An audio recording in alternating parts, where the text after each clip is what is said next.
വണ്ടൂര് പ്രഭാഷണത്തിന് പോയി. അതിലൊരു 60-70% മുസ്ലിംസാണ്. വണ്ടൂർ അങ്ങനെ ഒരു സ്ഥലമാണ്. അത് കഴിഞ്ഞിട്ട് ഞാൻ വിചാരിച്ചു ഉച്ചക്ക് ഭക്ഷണം കഴിയുമ്പോൾ തിരിച്ചു വന്നിട്ട് രണ്ടാമത് പറഞ്ഞു. ഇവർ ചോദ്യം നിർത്തുന്നു, ചോദ്യത്തോട് ചോദ്യം. അങ്ങനെ അവിടുന്ന് ചാടി പഠിച്ചിട്ടാണ് ഭക്ഷണം ഫാസ്റ്റായിട്ട് കഴിച്ച് കോട്ടക്കല്ലൊരു പ്രഭാഷണം. അപ്പൊ അതിന് ഇനോഗ്രേറ്റ് ചെയ്യുന്ന ആഴ്വഞ്ചാരി തമ്പ്രാക്കളാണ്. ഞാനത് ഏതോ ഒരു വീഡിയോക്ക് അവരെ കുറിച്ച് പറയുന്നുണ്ട്. കേരളത്തിലെ ഏറ്റവും പ്രഗത്ഭനായ നമ്പൂതിരിയാണ് ആഴ്വഞ്ചേരി തമ്പ്രാക്കൾ. നമ്മൾ സാധാരണ സാഷ്ടാംഗ പ്രണാമം ചെയ്താൽ മൂക്കിനും നെറ്റിയും നിലത്ത് മുട്ടണം എന്നാണ്. അപ്പൊ സ്ഥിരമായിട്ട് സാഷ്ടാംഗ പ്രണാമം ചെയ്യുന്ന നമ്പൂരിമാരുടെ മൂക്കിനും നെറ്റിക്കും താഴ്മ്പ് വേണ്ടേ? ഇതാണ് കൈ നിലത്ത് മുട്ടുന്നത്. അപ്പൊ ഇവിടെ താഴ്മ്പ് വേണ്ടേ? അങ്ങനെയാണ് ഞാൻ കണ്ടിട്ട് ഒരാളെ കണ്ടിട്ടുള്ളൂ. അത് ആഴ്വഞ്ചേരി തമ്പ്രാക്കളാണ്. അവരുടെ മൂക്ക് ബ്ലാക്ക് ആണ്, ഇവിടെ ബ്ലാക്ക് ആണ്, ഇവിടെയും ബ്ലാക്ക് ആണ്. കാരണം വീടിട്ടാണ് മുട്ട് നോക്കാൻ പറ്റില്ല. കാരണം മുകളിലോ അല്ലെങ്കിൽ മുട്ടിന് ഉറപ്പായിട്ടുണ്ടാവും. എന്ത് ഡെഡിക്കേറ്റഡ് ആയിട്ടാണ്, വെറുതെ പറയുന്നല്ല സാഷ്ടാംഗം ചെയ്യുന്നതാണ്. അദ്ദേഹം ഷർട്ടൊക്കെ ഇട്ടിട്ടാ വന്നത്. ഷർട്ടൊക്കെ ഇട്ടാ എന്നിട്ട് എന്നോട് പറഞ്ഞു, ഇന്ന് സംസാരിക്കുന്ന വിഷയം ഞാനന്ന് വാസ്തുവും അതും ഇതൊക്കെയാ പറഞ്ഞത്. അന്ന് ഇപ്പൊ ഓർമ്മയില്ല സത്യം പറഞ്ഞു. അപ്പൊ അദ്ദേഹം പറഞ്ഞു ബ്രഹ്മത്തെ കുറിച്ചിട്ടാണ് സംസാരിക്കുന്നത്. അങ്ങനെ തിരുമേനി എനിക്ക് അറിയില്ല. എടോ ഞാൻ മുട്ടി നിൽക്കാം, താൻ പറഞ്ഞാൽ മതി. ഇന്നും എനിക്ക് ഓർമ്മയില്ല അതിൽ ഒരു സംസാരിച്ചു ഒരു വാക്ക്. അയാൾ തൊട്ട് പറഞ്ഞതെന്ന് ഞാൻ പറഞ്ഞു. അസാധ്യ പ്രഭാഷണമായിരുന്നു. കൊണ്ട് എത്ര പേരാ വന്നത്. ഇതൊക്കെയാണ് നമ്മൾ ഒരു മനുഷ്യൻ തൊട്ട് കഴിഞ്ഞാൽ നമുക്ക് കിട്ടാവുന്ന വിവരങ്ങൾ. പക്ഷെ അത് കഴിഞ്ഞ് പലപ്പോഴും ഹൃദയ ഗുഹര മധ്യേ കേവലം ബ്രഹ്മ മാത്രം എന്നൊക്കെ ഞാൻ പാടുന്നുണ്ട്. പലപ്പോഴും പാടുന്നത്. ഇത് എവിടുന്ന് എനിക്ക് കിട്ടിയത്, ഞാൻ എവിടുന്ന പഠിച്ചു വെച്ചാൽ അവിടുന്ന് പഠിച്ചാൽ എനിക്ക് ഓർമ്മയില്ല. അപ്പൊ അദ്ദേഹം തന്നാന്ന് എനിക്ക് ഓർമ്മ. ഒന്നും അറിയാത്ത അതുപോലെ ആദ്യമായിട്ട് എന്നെ കാണാൻ ബ്രഹ്മശ്രീ വന്ന സമയത്ത് എന്നെ ഫോൺ വിളിച്ചു രാവിലെ. ഞാൻ എൻ്റെ ഭാര്യയുടെ വീട്ടിൽ നിൽക്കുകയാണ്. അപ്പൊ എന്നെ ഫോൺ വിളിച്ചിട്ടൊന്നു, അന്ന് വീട്ടിൽ ഫോണില്ല. വീട്ടിൽ ഫോണില്ല.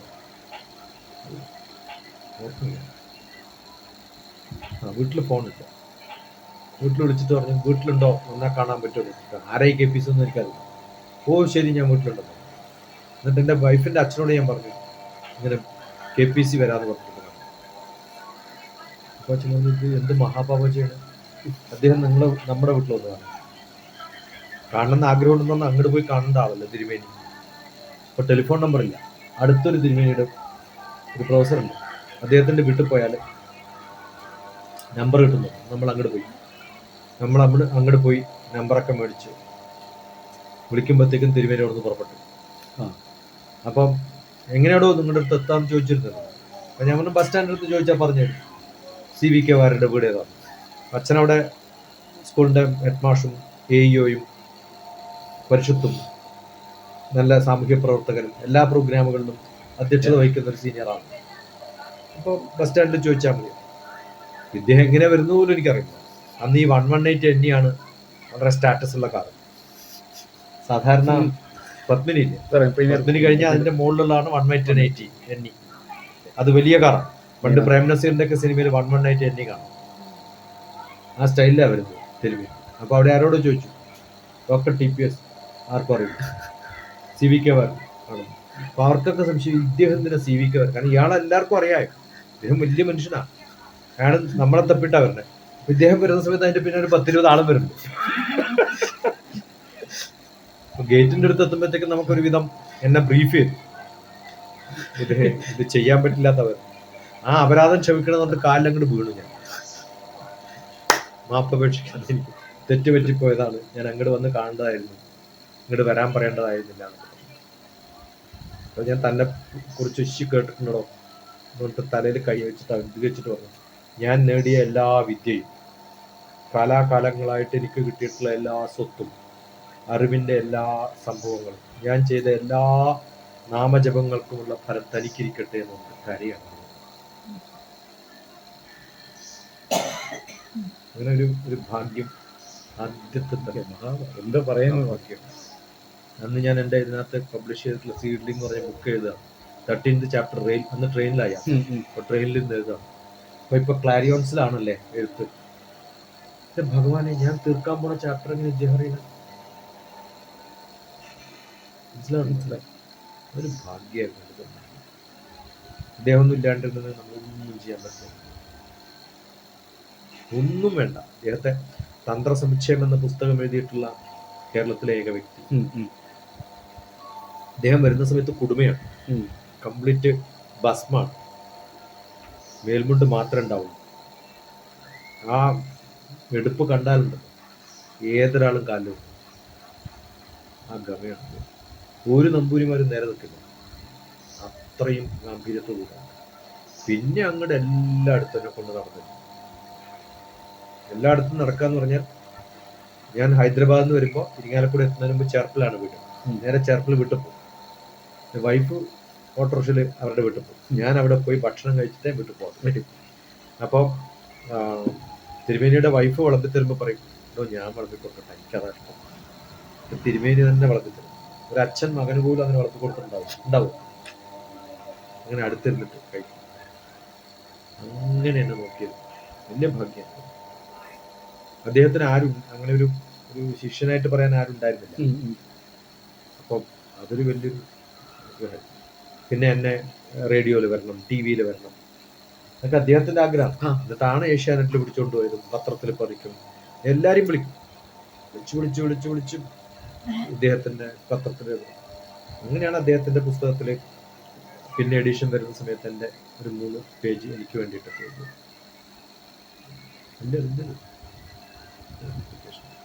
വല്ലാത്ത സ്നേഹമായി. ഹൈദരാബാദിലൊക്കെ ഒരു എൻ്റെ കൂടെ താമസം. അപ്പൊ ഞാൻ 4 ദിവസം ജ്യൂസൊക്കെ താമസിക്കുമ്പോൾ അവിടെ കുറേ പ്രഭാഷണങ്ങളാണ്.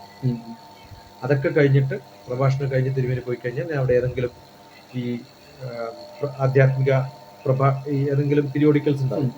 അപ്പൊ ഞാനൊരു ആർട്ടിക്കിൾ എഴുതുന്നത് KPCയുടെ പ്രഭാഷണങ്ങളിലൂടെ അദ്ദേഹം പഠിപ്പിച്ച എന്തൊക്കെയാണെന്ന് ഞാനൊന്ന് അങ്ങനെ പഠിക്കുമായിരുന്നു. ഇരുന്ന് എഴുതി പഠിക്കും. എന്നിട്ട് അതൊക്കെ അത് എഴുതി കൊടുക്കുന്നത്. അങ്ങനെ ഫോറസ്റ്റിലൊക്കെ ഒരു ഉണ്ണികൃഷ്ണൻ ഉണ്ടായിരുന്നു. അപ്പൊ ഞങ്ങൾ തിരുവനന്തപുരത്തും അദ്ദേഹത്തിന്റെ, എൻ്റെ ബ്രദർ ഉണ്ടായാലും ഞാൻ തിരുമേനിയുടെ മരുമകന്റെ കൂടെ അവിടെയാണ് താമസിക്കുന്നത്. അപ്പം ഒരു പാരലിറ്റിക് അറ്റാക്ക് പിടിച്ചിട്ട് പിന്നെ റിക്കവർ ചെയ്തൊരു ഡോക്ടർ ഉണ്ടായിരുന്നു. അയാളുടെ കാറിലാണ് നമ്മളെ അവിടെ കൊണ്ടുപോകുക ചെയ്തത്. അപ്പം അയാൾ പറഞ്ഞിട്ട്, പണ്ട് ഒരു പ്രാവശ്യം തിരുവനന്തപുരത്ത് വന്നപ്പോൾ കാറിൽ കൊണ്ടുപോയപ്പോൾ ചെറ്റൊരു ശ്ലോകം ഓർമ്മയുണ്ടോ? അപ്പൊ അന്ന് ഇദ്ദേഹത്തിന്റെ കാർ വല്ലാണ്ട് സൗണ്ട് ഉണ്ടാക്കായിരുന്നു. ആ സൗണ്ടിനെ കുറിച്ചൊരു കവിത എഴുതി. അങ്ങനെ നിമിഷ കവിയാണ്.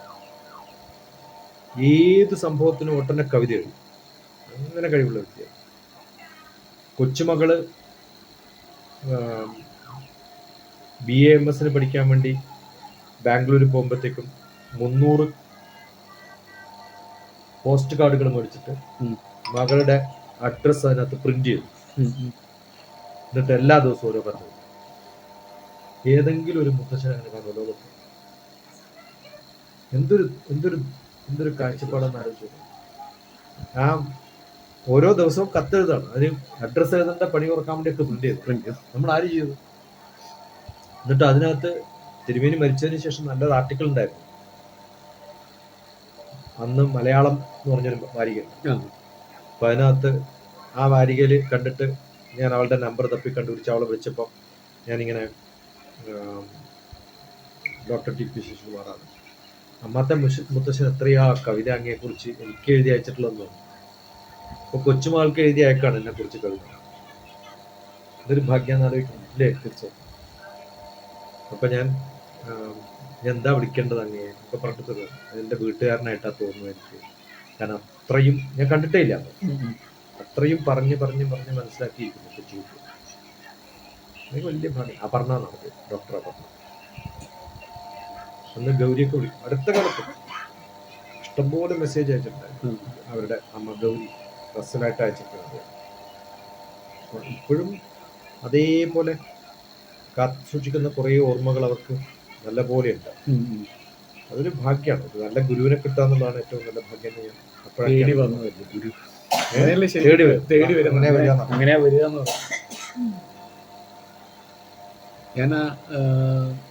ഇതിന്റെ പറയുന്നത് കേട്ടിട്ടാണ് പുള്ളി കുറച്ച് സൈറ്റിൽ നോക്കാൻ തുടങ്ങിയത്.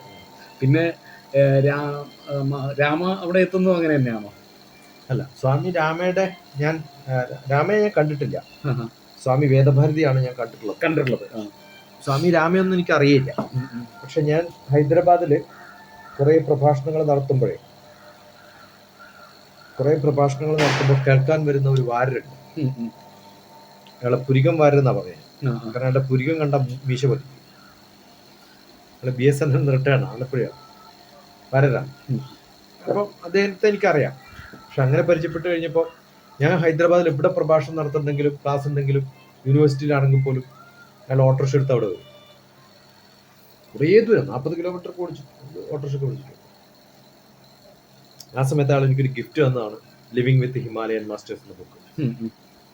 ഇയാളെ അറിയൊന്നുമില്ല, ആരായി സ്വാമി രാമൻ ഞാൻ പഠിച്ചിട്ടില്ല, വായിച്ചിട്ടില്ല. പക്ഷെ തന്ന് വായിച്ച് 2-3 ആഴ്ച കഴിഞ്ഞ സമയത്ത് എനിക്ക് ഇമെയിലിൽ വേദഭാരതിയുടെ ഒരു ഇമെയിൽ വന്നു. ഞാൻ സ്വാമി രാമയുടെ ലിവിങ് വിത്ത് ഹിമാലയൻ മാസ്റ്റേഴ്സ് ഡിസൈപ്പിളാണ്, I want to meet you personally. ഒന്ന് തേടി വന്നാണ്. അതെ. അപ്പോൾ ചോദിച്ചു ഇദ്ദേഹത്തിന് പിന്നെ എങ്ങനെയാണ് അതിൻ്റെ സോഴ്സ് എന്നൊക്കെ അന്വേഷിച്ച് കണ്ടുപിടിച്ചപ്പോഴാണ് ഞാനവിടെ മിലിറ്ററി കോളേജിൽ ക്ലാസ് എടുക്കാം. അപ്പോൾ അവരുടെ ഭാര്യമാരുടെ ഒരു കിറ്റി പാർട്ടി ഉണ്ട്, പോട്ട്ലക്ക് മീറ്റിംഗ്സ് ഉണ്ട്. ആ മീറ്റിംഗ്സിൽ അവർക്ക് ഞാൻ കുറേ തെറാപ്പികൾ, ക്രിസ്റ്റൽ തെറാപ്പി, ലളിതാ സഹസ്രനാമം, ഇതൊക്കെ പഠിപ്പിച്ചിട്ടുണ്ടായിരുന്നു.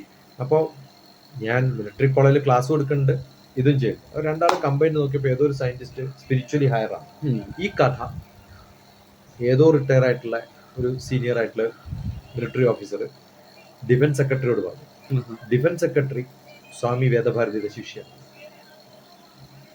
അപ്പൊ അവര് അവിടെ ഒരു ലാബ് തുടങ്ങാൻ തീരുമാനിച്ചു. എങ്ങനെ ബയോ ഫീഡ്ബാക്കും എങ്ങനെ ഇലക്ട്രോ എൻസിലോഗ്രാഫ് ഒക്കെ ചെയ്തിട്ട് ആൾക്കാരുടെ മെഡിറ്റേഷൻ മെഷർ ചെയ്യാം. അപ്പൊ അത് മെഷർ ചെയ്യാനുള്ള ലാബ് സെറ്റപ്പ് ചെയ്യാൻ കുറച്ച് ഫിസിക്സ് അറിയണം, ഇതിൽ താല്പര്യം വേണം. അങ്ങനെ ഒരാളെ തപ്പി നടക്കുമ്പോൾ അയാൾ സജസ്റ്റ് ചെയ്തതാണ് ഡോക്ടർ TP ശശി. അപ്പൊ ഈ മൂന്നാമത് കെട്ട് വന്നിട്ടുള്ളതല്ലേ, എന്റെ പ്രായം ഒന്നും അറിയില്ലല്ലോ. അപ്പൊ എന്നെ വിളിച്ചു, സംസാരിച്ചു, കാണണം. അതിന് ഞാൻ മറുപടി അയച്ചോന്നും പോലും എനിക്ക് ഓർമ്മയില്ല. I must have ignored. ആ സമയത്താണ് ഞാൻ കാലിക്കറ്റ് യൂണിവേഴ്സിറ്റിയിൽ ഡയറക്ടറായിട്ട് വരുന്നത്. അപ്പൊ മെയിലും പോയി, ഇന്റർനെറ്റ് കോണ്ടാക്റ്റും പോയി. ഇവിടെ വരുമ്പോൾ ഒന്നും ഇല്ലല്ലോ, അന്നത്തെ കാലം വളരെ സർവ്വസാധാരണമാണ്. അതൊക്കെ കഴിഞ്ഞ് കുറച്ച് എനിക്ക് അറിയാത്തൊരു സംഭവമാണ് ഈ ടീച്ചേഴ്സ് ഡേ. പക്ഷെ ഒരു പാഷൻ കൊണ്ട് എൻ്റെ ഒരു കാലിക്കറ്റിലെ ഇൻഡോളജിക്കൽ പബ്ലിക്കേഷൻ ചെയ്യുന്നൊരു എൻ്റെ ഡിഫൻസിൽ എൻ്റെ കൂടെ ഉള്ള കാലത്ത് അവിടെ വർക്ക് ചെയ്തിട്ടുള്ള എൻ്റെ പബ്ലിക്കേഷൻസ് ഒക്കെ പ്രിന്റ് ചെയ്യാനൊക്കെ താല്പര്യം കാണിച്ചിട്ടുള്ളൊരു സുധാകരൻ എനിക്ക് 2 അപ്ലിക്കേഷൻ അയച്ചു തരാം. ഒന്ന് റീഡർ പോസ്റ്റും ഒന്ന് ഡയറക്ടർ പോസ്റ്റും. ഞാൻ എന്തിനാ എലിജിബിൾ പോലും അയാൾക്കറിയില്ല. രണ്ടിനും അപ്ലൈ ചെയ്യണം. ഒന്നുമില്ലെങ്കിൽ TADA കിട്ടിയ കോഴിക്കോട് ഇരുന്ന് നമുക്ക് കാണാലോ എന്നാണ് അവൻ്റെ സ്വാർത്ഥത. അങ്ങനെയാണ് ഞാൻ അത് അപ്ലൈ ചെയ്തത്. അങ്ങനെ ഡയറക്ടർ പോസ്റ്റ് വന്നു. കിട്ടിയ സമയത്ത് ആദ്യം തന്നെ ഞാൻ ചെയ്തത് എനിക്കിതൊന്ന് പഠിക്കണം അതോറിറ്റേറ്റീവായിട്ട്. പിന്നെ നമ്മളൊരു UGCയുടെ ഒരു സെന്ററാണ്. അപ്പൊ UGCയിൽ ഒന്ന് പോകണമെങ്കിൽ നമ്മൾ വെറുതെ പോയാൽ കാര്യമില്ല. അപ്പോൾ 1 മാസം അവിടെ നിന്ന് അവരെയൊക്കെ ഒന്ന് പരിചയപ്പെടാം. അങ്ങനെ ഒരു കോഴ്സ് ഉണ്ടാകുന്ന സമയത്ത് ഞാൻ അപ്ലൈ ചെയ്തു. അത് ഈ JNUലാണ്. അപ്പൊ അതിന് നമ്മുടെ വീഡിയോ എഡിറ്റിങ്ങും എല്ലാം പഠിക്കണം. സിമുലേഷൻ അനിമേഷൻ സോഫ്റ്റ്വെയറും ക്യാമറയും സൗണ്ട് മിക്സിങ്ങും ഒക്കെ പഠിക്കണം. കാരണം ഇത് മൾട്ടിമീഡിയ ടീച്ചിങ്ങിന്റെ മെത്തഡോളജിയാണ്. അപ്പൊ അത് പഠിക്കാൻ വേണ്ടി 1 മാസം ഞാൻ എടുത്തു. JNUലാണ്. അവിടെ centre for educational CDC communication, centre for educational communication, CEC. അവിടെ പോയ സമയത്ത് ഒരു ദിവസം വൈകുന്നേരം എന്നോട് ഞാൻ പത്രത്തിൽ കണ്ടു സ്വാമി വേദഭാരതി ഇന്ത്യ ഹാബിറ്റേറ്റ് സെന്ററിൽ ക്ലാസ് ഉണ്ട്. അപ്പൊ അവിടെ നമ്മൾ ലാബ് 5 മണി വരെ വർക്ക് ചെയ്യണമെന്നൊക്കെ നിയമമുണ്ട്. പിന്നെ ഞാൻ കുറെ സീനിയറാണ്, ഡയറക്ടറാണ്, ബാക്കിയുള്ള പിള്ളേരാണ്, പറഞ്ഞാൽ വിടുന്നൊക്കെ എനിക്കറിയാം. അപ്പൊ ഞാൻ ആ ലാബ് ഇൻചാർജിനോട് പറഞ്ഞു ഞാൻ പോവാം, ഞാൻ കുറച്ച് നേരത്തെ പോകും എന്നൊക്കെ പറഞ്ഞു. അപ്പോൾ എന്തിനാ പറഞ്ഞു ഇതിനാണ്. അപ്പോൾ അയാൾ പറഞ്ഞു എനിക്കും വരണം നാട്ടിൽ, ഐ വിൽ ഡ്രൈവ് യു, അല്ലെങ്കിൽ നമ്മൾ ബസ്സിൽ കയറി പോകണം. അപ്പോൾ സന്തോഷം. പോയി അത് കഴിഞ്ഞിട്ട് നമ്മൾ എത്തുമ്പോഴത്തേക്കും വൈകി. ക്ലാസ്സൊക്കെ തുടങ്ങി. 400 പേരുണ്ട്. ഈ സ്വാമി വേദഭാരതി 400 പേരുണ്ടെങ്കിലും മൈക്കില്ലാണ്ടാ സംസാരിക്കും. ഇതിനറിയാം, സൈലൻസ് ആണ് അദ്ദേഹത്തിന്റെ നേരം. അപ്പൊ ശരിക്കും ശ്രദ്ധിക്കുന്നവർ മാത്രം കേട്ടാൽ മതി. പക്ഷെ പിൻ ഡ്രോപ്പ് സൈലൻസ് ആയിരിക്കും, ഒരു ശബ്ദം ഉണ്ടാകും. കാരണം വീഡിയോസ് കണ്ടിട്ടുണ്ട്. മെഡിറ്റേഷനും സൈലൻസും ഒക്കെയാണ് പഠിപ്പിക്കുന്നത്. അങ്ങനെ സംസാരിക്കും. What we want is totally be silent, and to get into silence, most important is ഇങ്ങനെ സംസാരിക്കും. ഫസ്റ്റ് ഞാൻ കണ്ട ഫസ്റ്റ് വീഡിയോ ഏതാണ് തുടങ്ങുന്നത് ഇങ്ങനെയായിരുന്നു. ഒക്കെ സൈലൻസ് പഠിക്കണം. ഒരു 8 വീഡിയോസ് സൈലൻസിനെ ബേസ് ചെയ്ത് എല്ലാം മിക്കവാറും അങ്ങനെയാണ്. അപ്പൊ ഞാൻ ലാസ്റ്റ് ഫുൾ കോൺസെൻട്രേറ്റ് ചെയ്തിട്ട് ഇരുന്നതേ ഓർമ്മയുള്ളൂ. 10 മിനിറ്റ് ആണോ, 1 മണിക്കൂറാണോ, 2 മണിക്കൂറാണോ, 4 മണിക്കൂറാണോ, ഒന്നും അറിഞ്ഞില്ല.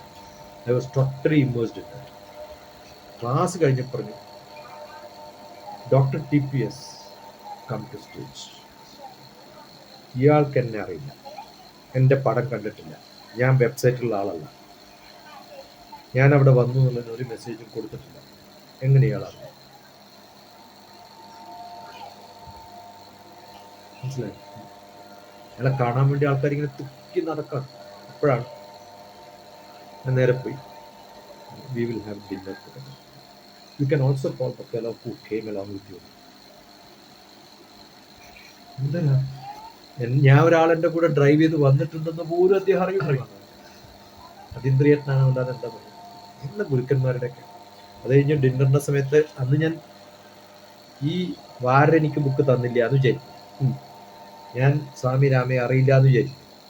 ഇങ്ങനൊരു ഇമെയിൽ എനിക്ക് വന്നാൽ ആരോ പറഞ്ഞിട്ടാണല്ലോ ഇമെയിൽ. അതിനു മുമ്പ് ഇൻട്രൊഡ്യൂസ് ചെയ്യാനാണല്ലോ സ്വാമി രാമയുടെ ബുക്ക് എൻ്റെ കയ്യിൽ എത്തിയത്. ഇതൊക്കെ ഒരു ഒരു നിമിത്തം. അത് വരുമ്പോഴാണ് ഓ അദ്ദേഹത്തെ അറിയുന്നത്. അങ്ങനെ ഒരു വലിയൊരു, അത് കഴിഞ്ഞിട്ട് ഞാൻ യൂണിവേഴ്സിറ്റി ഒന്നും കണ്ട ഒരു കാര്യമില്ല. യൂണിവേഴ്സിറ്റി ഇല്ലെങ്കിൽ ഞാൻ ഡിപ്പാർട്ട്മെന്റിലാണ്, സ്പേസിലാണെങ്കിൽ ഇങ്ങനെ ഒരു പ്രോഗ്രാമിനും പോകില്ല.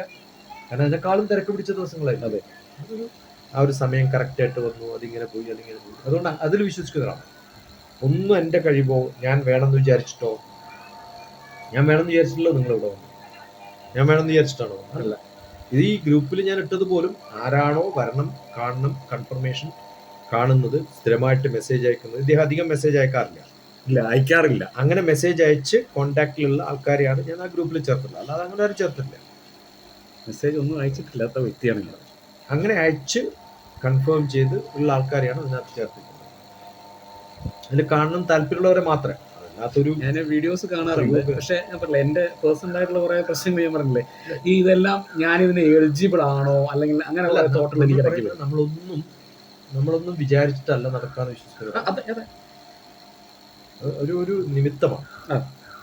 ആ നിമിത്തത്തിലാണ് നമ്മളങ്ങനെ KPC പരിചയപ്പെടുത്തുന്നത്. KPC അറിയാതെയാണെങ്കിൽ ഞാൻ ഒരിക്കലും സ്വാമി രാമയുടെ എത്തില്ല. കാരണം അദ്ദേഹത്തിനെ ഇംപ്രസ് ചെയ്തത് എന്താ വെച്ചാൽ നമ്മൾ ഡിസ്കസ് ചെയ്യുന്ന സമയത്ത് എന്തെങ്കിലുമൊക്കെ കാര്യം ഒരു മൊട്ടനെ ഞാൻ ശ്ലോകം ചെല്ലും. ആ ശ്ലോകം ചെല്ലുന്ന സമയത്ത് I love the South Indian style of chanting, will you please once again. അന്ന് അദ്ദേഹം റെക്കോർഡ് ചെയ്യും ഞങ്ങൾ സംസാരിക്കുന്നത്. അദ്ദേഹം റെക്കോർഡ് ചെയ്യും, എന്നിട്ട് പറയും chant once again, I want to hear that again from you. It's so marvelous. അത് കേൾക്കുമ്പോഴേ നമ്മൾ അറിയാണ്ട് കൂടെ വന്നു. അതൊക്കെ കഴിഞ്ഞിട്ട് പറഞ്ഞു, ഇതാണ് എൻ്റെ പരിപാടി, ഒരു ലാബ് ഉണ്ടാക്കണം, അതിനുവേണ്ടിയാണ് തന്നെ കോണ്ടാക്ട് ചെയ്തത്. For 3 years nothing happened. ഞാനൊരു കാര്യം ചെയ്യാം, ഇതിന് താല്പര്യമുള്ള ഇന്ത്യയിൽ അങ്ങ് വിചാരിക്കുന്ന പോലെ ഞാൻ റിട്ടയർ ആയിട്ട് ആശ്രമത്തിൽ വന്ന് താമസിക്കാൻ പറ്റിയ ആളൊന്നുമില്ല. അന്ന് 32 വയസ്സേ ഉള്ളൂ. ഇപ്പോഴൊന്നും ഞാൻ റെഡിയല്ല. 39 വയസ്സ്. ഇപ്പം ഞാൻ അതിനൊന്നും റെഡിയല്ല. ഒരു കാര്യം ചെയ്യാം, നമുക്കൊരു കോൺഫറൻസ് നടത്താം. അപ്പോൾ അതിൽ താല്പര്യമുള്ള കുറേ ആൾക്കാരെ കാണുമല്ലോ, അതിനകത്ത് ആരെങ്കിലും ചൂസ് ചെയ്തിട്ട് നമുക്ക് പഠിക്കാം. ആ ഒരു ഐഡിയ ഞാൻ മൂട്ട് ചെയ്തു. അപ്പോൾ അയാൾ പറഞ്ഞു കോൺഫറൻസ്. 2009 പ്രോബബ്ലി യെസ്, 2009 അതുവരെ കലണ്ടറിൽ ഡേറ്റ് ഇല്ല. അങ്ങനെ അതാണ് പ്ലാൻ ചെയ്തത്. ആ പ്ലാൻ ചെയ്തിട്ടാണ് ഞാൻ കോൺഫറൻസ് നടത്തുന്നത്. മെഡിറ്റേഷൻ ആൻഡ് പെയിൻ മാനേജ്മെന്റ് എന്നാണ് പേര്. സമാധിയും വ്യഥയും എന്നൊക്കെ പറഞ്ഞിട്ടാണ് ഞങ്ങൾ ഡിസ്കസ് ചെയ്ത് തുടങ്ങുന്നത്. അതൊരു വലിയ റെസ്പോൺസിബിലിറ്റിയാണ്. കാരണം പരിചയപ്പെട്ട് കാണുമ്പോൾ തന്നെ നമ്മുടെ സജഷൻ പറയുന്നു, അത് ആക്സെപ്റ്റ് ചെയ്യുന്നു. പിന്നെ ഒന്നും അദ്ദേഹം ഏറ്റെടുത്തില്ല. ഞാൻ പറഞ്ഞത് അവിടുത്തെ ആശ്രമത്തിൽ എല്ലാവരോടും പറഞ്ഞു, doctor TPS is our chief, he will tell what you should do, everybody should obey. അത് കഴിഞ്ഞ് നമ്മൾ കോൺഫറൻസ് ഒക്കെ നടത്തിയിട്ട് അവിടെ ഒരു ഹിന്ദുസ്ഥാനി മ്യൂസിഷ്യൻ നല്ല പാട്ട് പാടും. പാട്ട് പാടുമ്പോൾ കേൾക്കാനൊക്കെ ഇരിക്കുന്നു, നമ്മളൊക്കെ അടുത്തിരിക്കുന്നു. Stop, I did not write like this. ഏതോ സൂഫി എഴുതിയിട്ടുള്ള ഏതോ പാട്ട് പാടുമ്പോൾ വേദഭാരതി എന്താ പറയണേ, ഞാൻ ഇങ്ങനെയല്ല അത് എഴുതിയത്. കാരണം അത് പാടുമ്പോഴത്തേക്കും ആ എഴുതിയ ആളുടെ മനസ്സിലേക്ക് അയാൾ കയറി പരകായ പ്രവേശം ചെയ്ത് ആ വിദ്വാനായി മാറി. എന്നിട്ട് യു ട്രൈ ലൈക്ക് ദിസ്, എന്നിട്ട് ലിറിക്സ് മാറ്റാണ്. ആ ലിറിക്സ് മാറ്റി പറയും, ആ this is the most apt one. അയാൾ പാട്ടുകാരൻ പറയണം. ഇതൊക്കെ നമ്മൾ നേരിട്ട് കാണല്ലേ. നമ്മളൊക്കെ ആകെ ഉള്ളൊരു അനുഭവം അവരുടെയൊക്കെ അടുത്തിരിക്കാൻ പറ്റി. അതിലൊക്കെ ആശ്രമത്തിലൊക്കെ എത്രയോ 10 കൊല്ലം 12 കൊല്ലമൊക്കെ സീനിയർ ഓഫീസേഴ്സ് ആയിട്ടുള്ളവർ അദ്ദേഹത്തെ ഒന്ന് തൊടാനും അടുത്തിരിക്കാനൊക്കെ ആഗ്രഹിക്കുന്നവരുണ്ടായിരുന്നു. അപ്പൊ ഞാൻ ഈ കോൺഫറൻസിന്റെ കാര്യങ്ങളൊക്കെ പറഞ്ഞ് അദ്ദേഹത്തിനെ ബ്രീഫ് ചെയ്യാൻ പോയ സമയത്തായിരുന്നു കമന്റ്സ് അടുത്തിരുത്തി. അപ്പൊ അവർക്കൊക്കെ ചോദിക്കാണ്, when he calls for dinner, shall I come? How am I to decide whether you will come or you will come? Swamiji will decide, no. അപ്പൊ PA-യോട് പറയും, only Dr. TPS can come.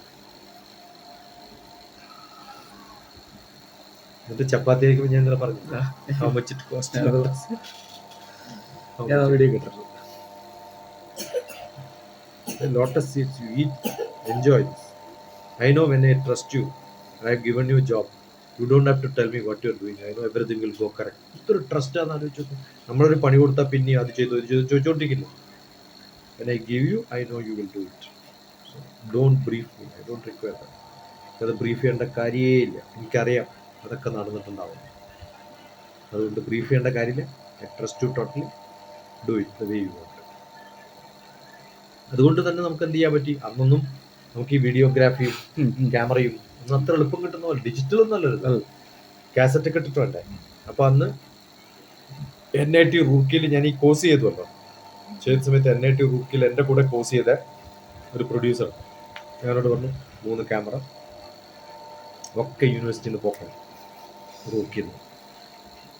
അത് government പ്രോഗ്രാമാണ്, ഇത് റയറായിട്ട് കിട്ടുന്ന chance ആണ്. അപ്പൊ ഞാനന്ന് ഡയറക്ടറാണ്. അപ്പൊ അവരൊക്കെ അങ്ങോട്ട് ഉപയോഗിച്ചു UGC-ലുള്ള. അത് ചെയ്യുന്നതൊക്കെ അക്കാഡമിക് UGC-ക്കാരാ, റെക്കോർഡ് ചെയ്യുന്നത് ഫുൾ UGC-ക്കാരാ. ഏതെങ്കിലും കോൺഫറൻസിന് അന്നൊന്നും അങ്ങനെ അവർ വന്നിട്ട് ടീം വന്നിട്ടൊന്നും ചെയ്യാറ്. അവർ നിങ്ങൾക്ക് നല്ല ശാപ്പാട്, നല്ല ഭക്ഷണം, നല്ല അക്കോമഡേഷൻ, സ്വാമിയുടെ അടുത്തിരിക്കാനും പറ്റും. വരുന്നത് വെച്ചു വരാം, അവർ ഫുൾ റെക്കോർഡ് ചെയ്തു. അതൊക്കെ ഒരു ആ സമയത്ത് ഈ കോഴ്സ് നടന്നില്ല, കോഴ്സ് നടക്കാതെയാണ് ഞാൻ അവിടെ പോയിട്ടുണ്ടെങ്കിൽ ഈ ഒരു ഓപ്പർച്യൂണിറ്റി നോക്കി അങ്ങനെ ഒരു ക്രമത്തിൽ അങ്ങോട്ട് പോകും.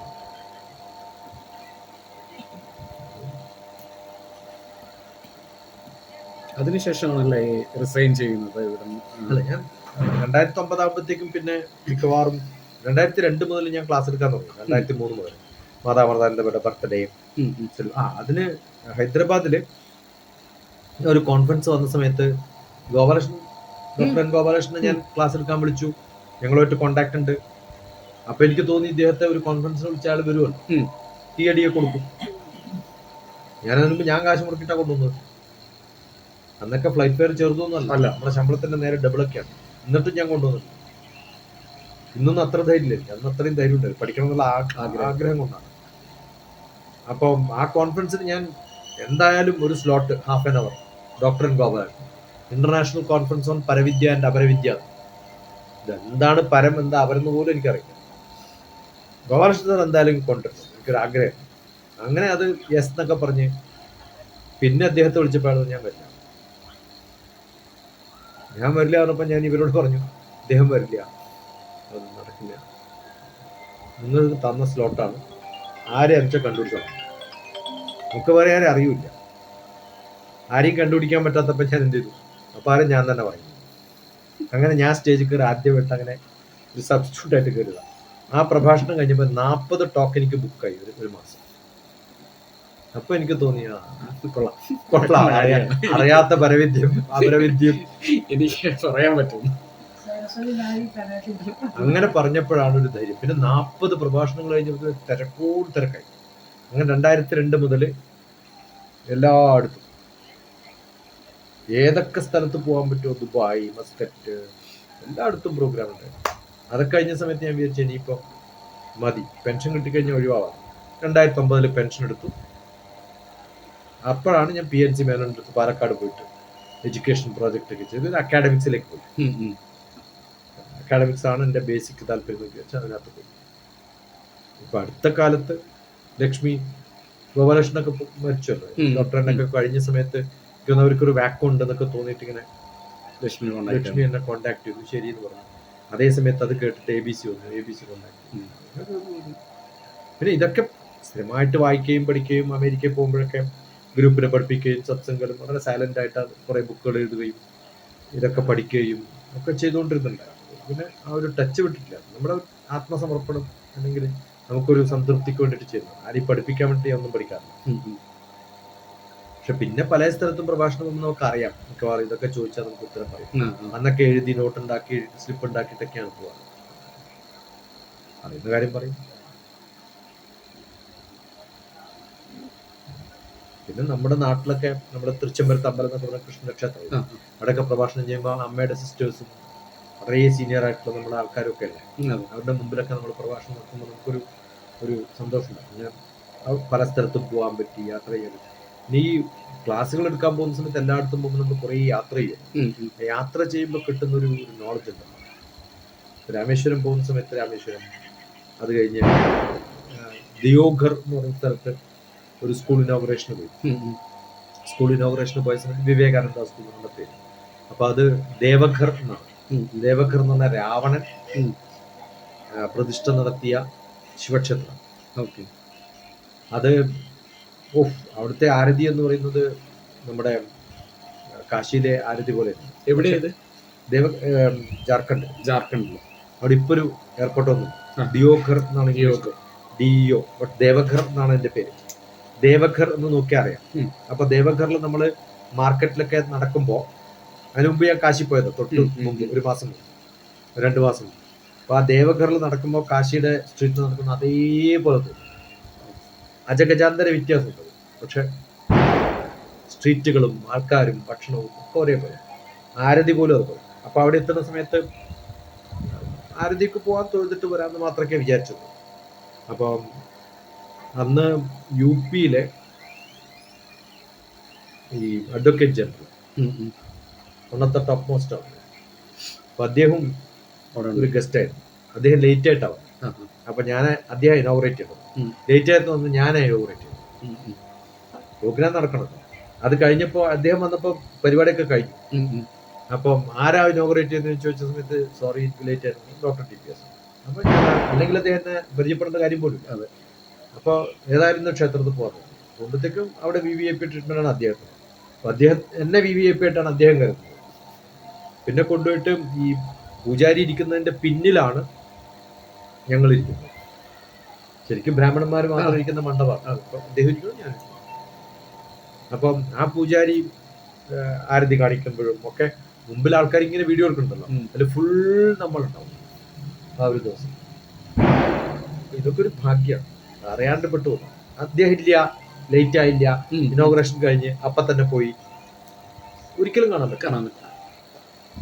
അപ്പൊ അങ്ങനെ ഒരിക്കലും എനിക്കൊരു ഒരു ഞാൻ വേണമെന്ന് വിചാരിച്ചിട്ടില്ലെങ്കിലും വേണമെന്ന് വിചാരിച്ചാലും വേണ്ട കാര്യങ്ങളൊക്കെ സംഭവം കൃത്യമാണ്. ഇപ്രാവശ്യം ഞാൻ മധുരയിൽ പോയപ്പോഴും രാമേശ്വരത്ത് പോയപ്പോഴും അങ്ങനെ. നമ്മൾ ചുമ്മാ ചോദിക്കുമല്ലോ, എയർപോർട്ടിൽ നിന്ന് ഹോട്ടലിലേക്ക് പോയ ഡ്രൈവറോട് ചോദിച്ചു, ഇന്ന് നല്ലൊരു ബെസ്റ്റ് വണ്ടി വന്നു, മധുരയിലുള്ള ടോപ്പ് വണ്ടി. അപ്പോൾ പറഞ്ഞ ഉടനെ അയാൾ വിളിച്ചിട്ട് പറഞ്ഞു, മിഞ്ഞെന്ന് കണ്ട ഏത് മന്ത്രിക്ക് എസ്കോട്ട് പോയി, അദ്ദേഹത്തിന്റെ റിലേറ്റീവിനെ അങ്ങോട്ട് പോയിട്ടുണ്ട് കാറിന്, VVIPക്ക് മാത്രം ഓടാറില്ല. അപ്പൊ എന്റെ കൂടെ ഉണ്ട് ഒരാൾ. അപ്പൊ ചോദിച്ചു, സാബ് ഫോൺ ആരാന്ന് ചോദിച്ചു.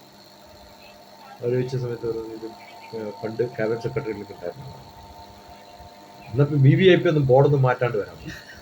അവൻ പിന്നെ ഈ സൈറിന് അടിച്ചിട്ട് പോകാൻ അടിച്ചിട്ട് അപ്പോണ് രാമേശ്വരത്തൊക്കെ അമ്പലത്തിലൊക്കെ പോണത് നേരെ ഇങ്ങോട്ട് കയറി.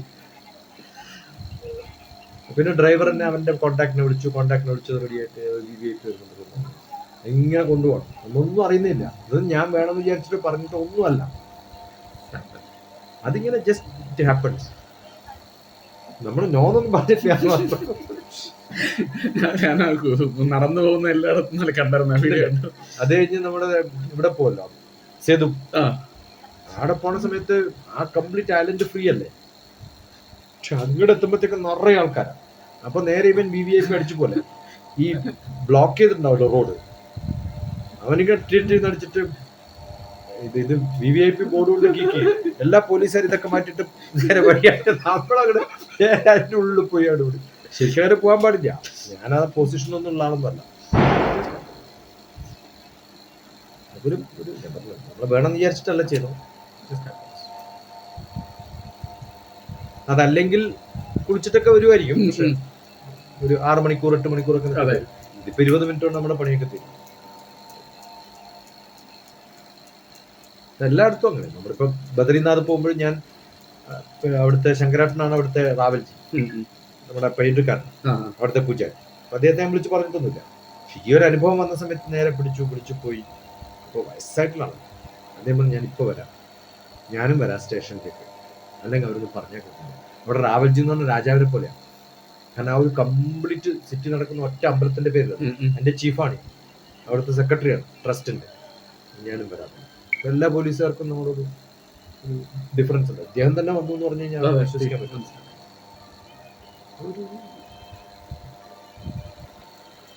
അതുപോലെ ഗുരുവായൂർ ക്ഷേത്രത്തിൽ ചോദിച്ചില്ല, ഗുരുവായൂർ പോയോ? ഗുരുവായൂർ ക്ഷേത്രത്തിൽ ഞാൻ ആദ്യമായിട്ട് ഗുരുവായൂർ പണ്ട് പോയിട്ടുണ്ടോ എന്ന് എനിക്ക് ഓർമ്മയില്ല, പക്ഷെ എന്റെ ഓർമ്മയിൽ ആദ്യം പോയ സമയത്ത് അവിടെ ഉണ്ടായിരുന്ന ഒരു ജമ്മോളജിസ്റ്റ്, അദ്ദേഹമായിട്ട് കുറെ അസ്ട്രോളജിയും ജമ്മോളജിയും ഒക്കെ ഡിസ്കസ് ചെയ്ത് കഴിഞ്ഞപ്പോൾ അദ്ദേഹം ഒരു സ്റ്റുഡിയോയിൽ വിളിച്ചു പറഞ്ഞിട്ട് വന്നു നമ്മളൊരു ഇന്റർവ്യൂ ആക്കാം. അങ്ങനെയാണ് ഞാൻ ആദ്യമായിട്ട് ഏഷ്യാനെറ്റ് വിഷൻ. അത് കഴിഞ്ഞ സമയത്ത് അദ്ദേഹം ഗിഫ്റ്റ് തന്നത് ഈ പ്രഭ പൊട്ടിപ്പോയിരുന്നു ഗുരുവായൂർ. ആ പ്രഭ പൊട്ടിപ്പോയത് കൊണ്ട് അത് റിപ്പയർ ചെയ്യാൻ പോകുമ്പോൾ അയാൾ എടുത്തിട്ടുള്ള ഒരു പടമാണ്. അതിപ്പോ മറ്റേ ആ വീഡിയോയിൽ പറഞ്ഞിട്ടുണ്ട്. എന്റെ ഭാഗ്യം കിട്ടില്ല. പിന്നെ എന്റെ ഭാഗ്യം എന്ന് പറയുന്നത് ഒരു നമ്മൾ പറഞ്ഞു ഇപ്പൊ ഈ ഏട്ടൻ, നമ്മളിപ്പോ കണ്ട ഏട്ടനെ കണ്ടു, കുറേ കർണാടകനെ കണ്ടു, ചാന്ദിച്ചെ കണ്ടു. പിന്നെ കാണാൻ പോകുന്ന ഒരു മഹാപുരുഷനാണ് എന്റെ ഏട്ടൻ. ഇതെന്റെ ഏട്ടനാണ് പപ്പട്ടൻ.